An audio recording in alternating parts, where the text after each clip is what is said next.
Alright, welcome to the video. In this one we're going to be discussing the second part of tactical variants, just as an introduction. And again, we're set up in a 4-3-3 system. And in the last video we had a single inverted fullback. And if you don't remember what that means, the inverted fullback will move centrally as a central midfielder. And this first one we're going to have is a double invert fullback, where the 3 and the 2 are both going to do the same thing. So you're going to see that in a second.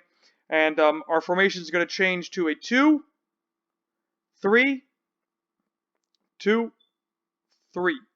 And this gives a lot of flexibility, especially to the 10 and 8. There'll be a lot more free to move into wide areas, because you're going to see in a minute how the spacing opens up. And that way they can get the ball collected from wide positions and drive centrally, or play down the line, or different combinations, which you're going to see in a second. Okay, so this again can be done from a goal kick, or at any point in the game, really, when a team's trying to build the game. So you're going to see here from us, I have it restart with a goal kick. Okay, and then I'm going to freeze here. So you can see now the 2 and 3 moved into central positions.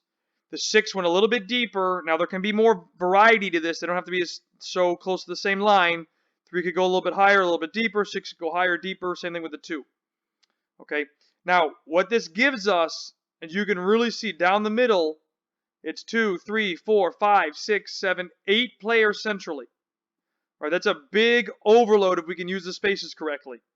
Now, again, there's freedom because you can see a lot of space here now. And a lot of space here. Right? And you're going to see in a second, I'm going to add the opposing players. So, this is a situation where what would normally happen is a 7, 9, and 11 of the opposing team, if they're playing a 4-3-3, right? There's no defenders, but they have 3 midfielders, 3 up front. They're not necessarily going to know who to mark, and they're probably going to pick the central positions, which means the space is available if you do this correctly to release the 10 and the 8 to slide to wide channels, which you're going to see here. The goalkeeper plays to the 4. As the ball's traveling, the 10's going to slide out. Okay, because now, as the ball's traveling, the 9 and 7 are going to pressure, which means the 8's going to step to the 3, or should, which means there's going to be nobody marking the 10 unless the 6 goes. But the 6 isn't going to want to travel from a defensive central position to an outside area, which means the whole middle would be wide open. Okay, so you're going to see now the ball goes to the 4. And look, we get the ball to the 4, and I'm a little slow in the press, but you can see it now. The players are pressing. The 8 is stepping higher to cover the 3. And we have a release ball to the 10. Right in that wide channel. Same thing if the ball goes to the 5 this way. The 8 could release outside and go out. Now you could just have the number 2 step back outside, but the whole point of this is to have 2 more central players in midfield. So it should make it 5v3 if these players decide to go press. Or even 5v4. So if they press 2 up and they drop, say, the 11, that's 5 central players versus 4, which again is a big advantage for us. Especially when you start talking about freedom to move out. This will really confuse opponents. Now, in terms of developing this style to understand, this will take an extremely longer time to develop than just one inverted fullback. Okay, because they both have to move centrally and be comfortable playing in this area. And also understand that when the ball is lost, they have to return to their normal position. But just so you can kind of see the concept. All right, so the ball goes, and they can receive it. The 10 can receive here and then drive forward. Big opportunity to exploit the opponents. Okay. Now what I'm going to do now is I'm going to reset the ball and reset the position so we can do another variation, the second one in this one.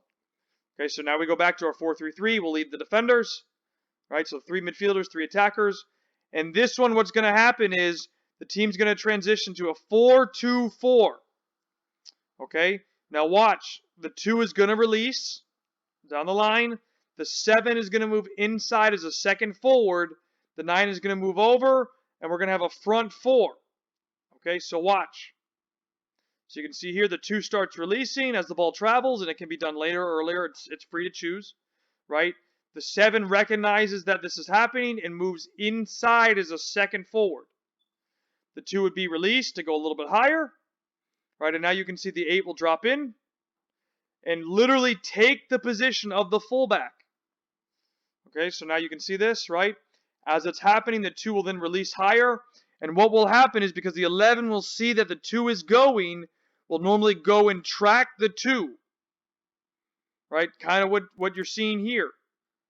Because they're not aware that the 8 and the 2 are going to switch positions. So the 8 now picks up the ball with acres of space. The 11 has dropped in to help protect against the 2 because now it's a 4 here. So it's 4 in the back from the opponent versus 4 attackers. And again, you should be able to see now the 5 and 5 system. We have 5 here. We have 5 here. Right? So now we have cover again. So here's a scenario. We can get the team forward. And we finish 5 and 5. And all we did, I'll bring you back. All we did was, one more frame, sorry. All we did was release the 2 down the line, have the 7 move centrally, and the 8 take the 2 position, the fullback. Right, so again, I'm playing it for you just so you can see this, and it wasn't very complicated. It looks complicated at first, but now you can see it. And I'm going to pause the frame. Right here. Now we have our back 4 again, with the 8 taking the spot. We have the 2 midfielders, 6 and 10.